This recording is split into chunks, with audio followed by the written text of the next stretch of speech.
The student, next type of problem is sometimes a new partner purchases a share of profit from the old partner. कि जो नया partner है अपना share of profit जो old partner से equally जो है परचेज करता है. In such a cases new profit sharing ratio of old partner will be ascertained by deducting the sacrifice made by them from their existing share of profit. तो उनका जो existing share of profit है उसमें जितना वो sacrifice कर रहे हैं वो मल्टी माइनस करके जो है उनका शेयर हम कैलकुलेट करेंगे. तो this we can easily understand by this illustration number second. Ram and Shyam are partner sharing profit and losses in 7:5. They admit Gopi as a new partner for 160 share. अब यहाँ तक दिया होता तो हमारी फर्स्ट टाइप ऑफ प्रॉब्लम जैसा सिमिलर हो जाता, लेट कर लेते हैं हम profit is equal to. But इसमें साथ में एक और सेंटेंस दिया है when which he requires equally from Ram and Shyam. तो राम एंड श्याम से इक्वली रिक्वायर करता है. Calculate the new profit sharing ratio. अब इसमें गोपी जो 1/6 के लिए आया है वो क्या which he acquires equally from Ram and Shyam. तो ये राम एंड श्याम से इक्वली एक्वायर करता है मीन्स इक्वल रेशियो. तो इक्वल रेशियो इनका क्या हो जाएगा 1:1. तो 1:1 में 1/2 एंड 1/2 यानी 1/6 का 1/2 राम सेक्रीफाइस करेगा, 1/6 का 1/2 श्याम सेक्रीफाइस करेगा. तो sacrifice made by Ram is equal to 1/6 into 1/2. Sacrifice made by Shyam 1/6 into 1/2. अब जब इक्वल रेशियो है तो इक्वल ही आएगा यहाँ पे 1/12 एंड 1/12. अब ये जितना सेक्रीफाइस कर रहे हैं इनके ओल्ड शेयर में सब्ट्रैक्ट कर देंगे तो remaining share will be the new profit sharing ratio for the Ram and Shyam. The new ratio will be for Ram 7/12 minus 1/12. जितना सेक्रीफाइस करें वो डिडक्ट कर देंगे इनके शेयर में. For Shyam 5/12 minus 1/12.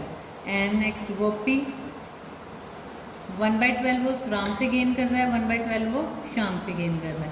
तो ये आ जाएगा 6/12, 4/12 एंड 2/12.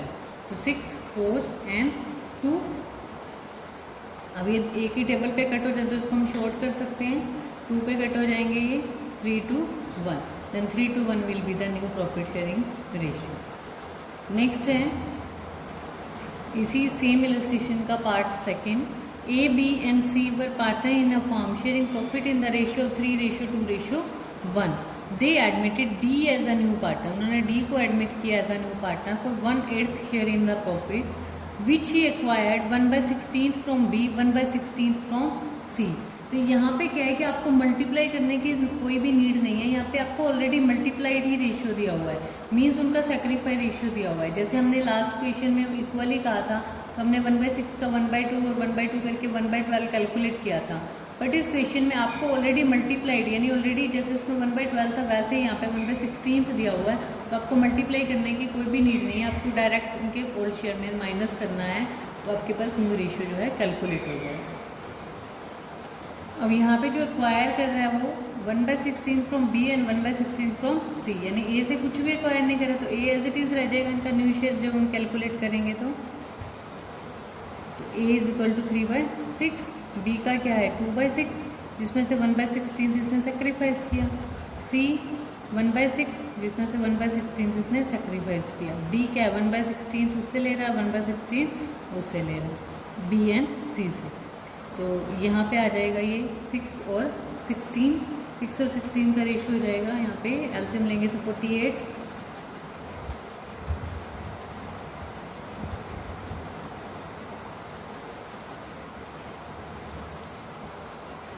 तो 16 - 3 इज इक्वल टू 13/48. इसका भी एलसीएम 48 आ जाएगा. तो 8 - 3 5/48. और यहाँ पे आ जाएगा 2/16. इन दोनों को अगर हम प्लस करेंगे तो 48 करना तो हम 3/3 कर देंगे 6/48. तो यहाँ पे हमारा जो रेशियो है अब यहाँ पे भी हमें 48 करना पड़ेगा. 8/8 कर देंगे हम 24/48. 24 ratio 13 ratio 5 ratio 6 will be your new profit sharing ratio. And now next type of problem है sometimes a new partner purchases A share from the old partner in a particular ratio, in such cases the new profit sharing ratio of the old partner will be calculated after deducting the sacrifice made by partner from his existing share of profit. तो जब नया partner purchase करता है old partner in a particular ratio, in such cases the new profit sharing ratio old partner will be calculated.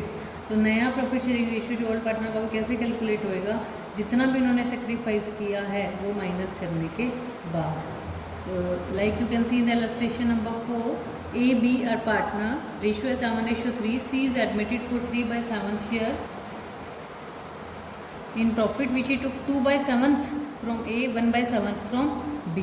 तो जैसे हमने last question अभी किया कि डायरेक्ट माइनस करके हमने न्यू प्रॉफिट शेयरिंग रेशियो बिल्कुल एज इट इज़ आपने डायरेक्ट माइनस करके न्यू प्रॉफिट शेयरिंग रेशियो को कैलकुलेट करना है। नेक्स्ट पार्ट में भी सेम ऐसे ही है। राम एंड श्याम पार्टनर है 7:5 के, 1/6 के लिए मोहन को एडमिट किया और 1/24 राम से लेना है, 1/8 श्याम से लेना है। तो डायरेक्ट उनके पुराने शेयर में माइनस करेंगे तो हमारे पास न्यू शेयर कैलकुलेट हो जाएगा।